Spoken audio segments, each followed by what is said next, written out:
In other words, the TARDIS is just as unreliable. You have so little faith, Tegan. Do you blame me? Asked Tegan bitterly. The amount of trouble you've landed me in one way and another? Hurriedly, the Doctor opened the main doors and slipped out of the TARDIS. Once outside, the Doctor stood looking around him, surveying the peaceful scene with quiet enjoyment.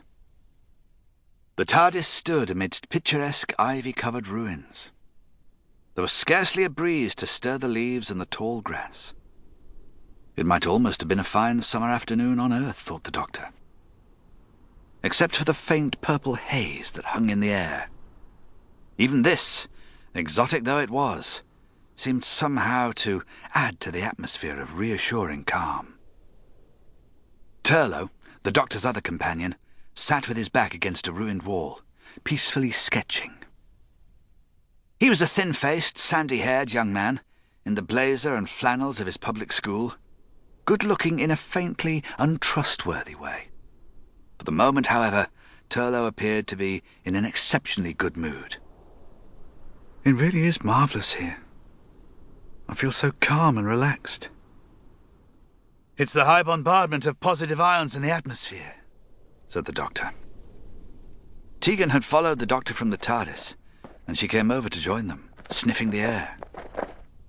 It's like Earth after a thunderstorm. Same cause, same reason. Tegan looked round, her irritation fading in the peaceful atmosphere. It's beautiful here. The Doctor nodded. For some, the Eye of Orion is the most tranquil place in the universe. Turlough yawned and stretched. Can't we stay here, Doctor? Why not? For a while, at least. We could all do with a rest. They stood for a moment, in a companionable silence, drinking in the atmosphere of peace and tranquility. It was the last peace of mind they were to enjoy for a very long time. The player made a final adjustment, and the picture on the monitor sprang sharply into focus. It showed a white-haired, frock-coated old man, bending over a rosebush, secateurs in hand, face totally absorbed. It was an old face, lined and wrinkled, yet somehow alert and vital at the same time. The blue eyes were bright with intelligence. The commanding beak of the nose gave the old man a haughty, imperious air. The player smiled in cruel satisfaction.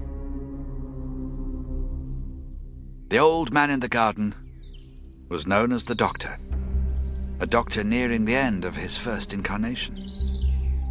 The Doctor sensed that the end was near. He had come to this place to prepare himself, to say farewell to a body and a personality almost worn out by now, to prepare himself for the birth of a new self. Here in this peaceful garden, he could prune his roses and care for his bees.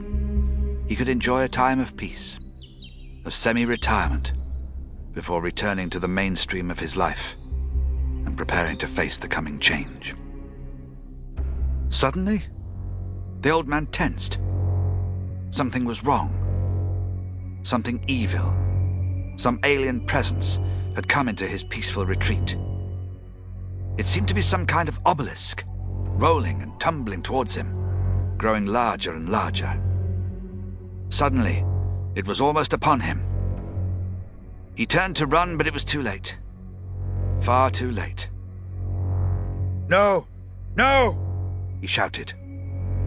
The obelisk rolled forward, swallowing him up, absorbing him completely.